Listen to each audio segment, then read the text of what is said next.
brain and causing them not to be able to see it. Incidentally, most people with depression realize they're getting depressed, or they feel that once they get there anyway, they know that they're depressed. They don't feel good and they know something's wrong.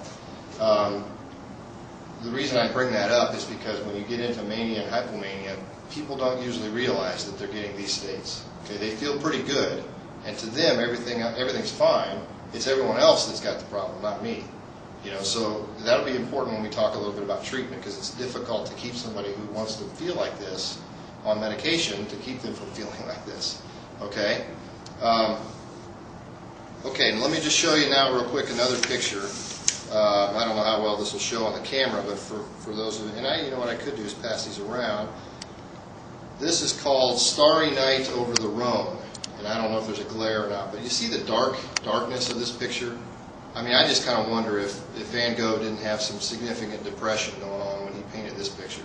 I don't know for sure, but it's possible. It's a pretty dark picture. So that's Starry Night Over the Rhone. He did another one, and everybody's familiar with this one, and I apologize. This one got kind of cut off for some reason, I guess printing it out on the computer. This is The Starry Night. So this is his most famous painting. And, I wanted to read just sort of an excerpt about somebody describing this picture, and while I'm holding it here, if I can do all these things at the same time. It says, "The Starry Night was completed near the mental asylum of St. Remy, 13 months before Van Gogh's death at the age of 37. Vincent's mental instability is legend. He attempted to take Paul Gauguin's life and later committed himself to several asylums in hopes of an unrealized cure." And here's where they describe the painting. "Van Gogh painted furiously, and the starry night vibrates with rockets of burning yellow, while planets gyrate like cartwheels. The hills quake and heave, yet the cosmic gold fireworks that swirl against the blue sky are somehow restful." So, kind of interesting. I mean, when you think about it, I mean, what kind of a mood state may he have been in this when he painted this? And I don't know. I mean, it could have been almost a mixed state, because there's some bright colors, but he also could have had some psychosis with the swirls and things. It's just difficult to tell, but kind of interesting to think about, Again, our moods control a lot, right? So one of the things we'll talk about is when you're manic or you're hypomanic, you could be extremely creative. Things come to you like they don't come to other people. That's the blessing and the curse about this illness. The blessing is that when you're hypomanic, you can do things nobody else can do.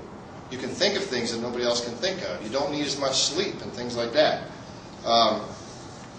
That contributes great. That you could potentially contribute great things to society when you're in a state like that. I guess sort of the bad part is that then you have a risk of sinking down and becoming very depressed, or going fully manic. So let's talk just for a second about mania. Okay. I have a little description here. Mania, and this really describes hypomania, I think, is what this is describing, but it can start with a pleasurable sense of increased energy, creativity, and social ease. Interesting, because a lot of folks become very, very at ease in social situations, whereas when they're just in their more normal state or when they're depressed, they're very uncomfortable socially. But when they start to get hypomanic, they're the life of the party. They're the people that are fun to be around and have lots of energy and talk really quickly. And again, like I said, they become very creative sometimes when they have these hypomanic states or even manic states. Now, what is mania? I mean, how do you define mania? We're going to talk about mania first, then we'll go back and talk about hypomania. Mania is at least a week, and they say that because there always has to be some time on it, but again, it's usually longer than a week. But it's at least a week where your mood is extremely elated, euphoric. You feel on top of the world, The other possibility besides that euphoric type feeling is that you can be extremely irritable.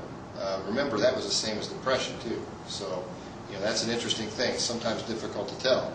But the difference from depression is that you don't need sleep. With depressed folks, when they're depressed, they don't get much sleep maybe, but they feel it. They feel miserable all the time. Mania, you don't need the sleep. It's 2 hours, you're up, bouncing off the walls, tons of energy, got all these things you got to do, let's go, let's go, let's go. Other people in your family and friends are just saying, hey, I can't keep up, time out. They can't keep up. Really, the person that is manic looks like they're on speed, but they don't necessarily, they're usually, they don't have to be on speed. Matter of fact, if they're on speed, it may not be bipolar disorder. It may be related to the speed. So decrease the need for sleep, and that's key, but they have lots of energy when they're manic, talking very fast and changing topics so quickly that other people can't keep up.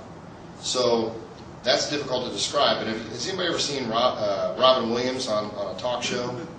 You ever seen how he gets going? I mean, he gets rolling. It just goes and goes, and he changes topics kind of quickly. Now, usually we can keep up with him. We see where he's going, the connection between his thoughts.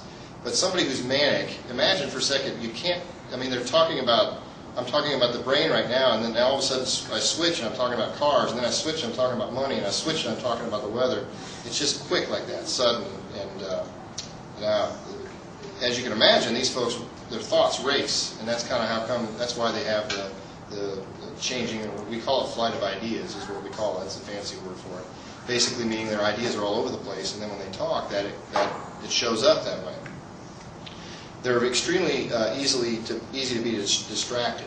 I had one patient that I saw one time. He was in college, and he couldn't focus on any one subject for very long. So he'd take 3 textbooks from 3 of his classes. He'd read 1 page of one textbook.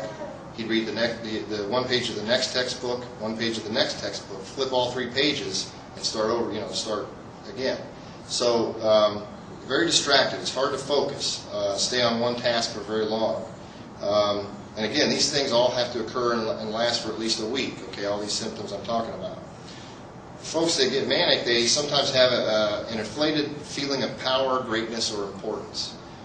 Feel like they have some special abilities. And sometimes when you're manic, you can do an awful lot of stuff that other people can't do. But sometimes it gets to the point where your thoughts kind of get the better of you and you start to, we call it psychosis, and we'll talk about that.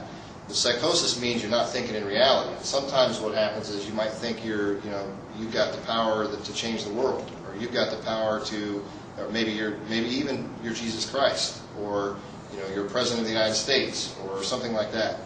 And this stuff does happen.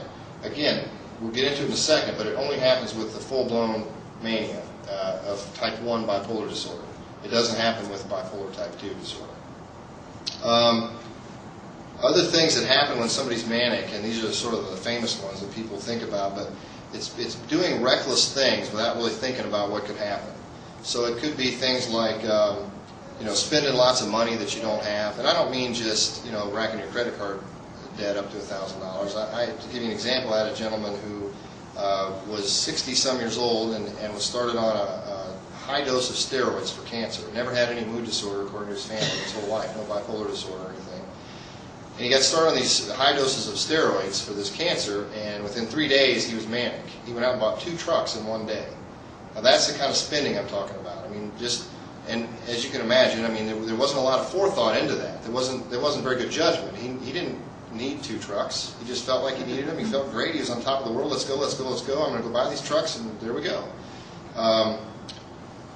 I'll tell you more about him in a few minutes because it's an interesting, you'd think it was just related to steroids. You stop the steroids and it gets better. Not so much. So it's an interesting case. I don't know what happens or what happened to his brain, but it seemed like it permanently changed things. Another thing that happens is folks' libidos, remember we talked about depression, you lose interest, and you can lose interest in sex too, right? With mania, sometimes the libido or the sex drive goes way up. And if that happens, then you combine that with not having not thinking through things very well, and you might do some pretty risky things sexually. You might take chances you wouldn't necessarily take otherwise. And then finally, then things like making foolish business decisions. You have all these great ideas, and we'll talk about Van Gogh in a second. He had this great idea to make this I forget what they called it, but a thing for artists to come and learn, like a school, I suppose. They called it something different. But he had this great idea to do it, and it sounds like it flopped. It didn't go very well. And that's probably because the idea is there, but being able to push it through and continue and sort of stay with it, that's the hard part. So in severe cases in mania, and this differentiates mania from hypomania, so keep this in mind, but in severe cases of mania, people can lose touch with reality.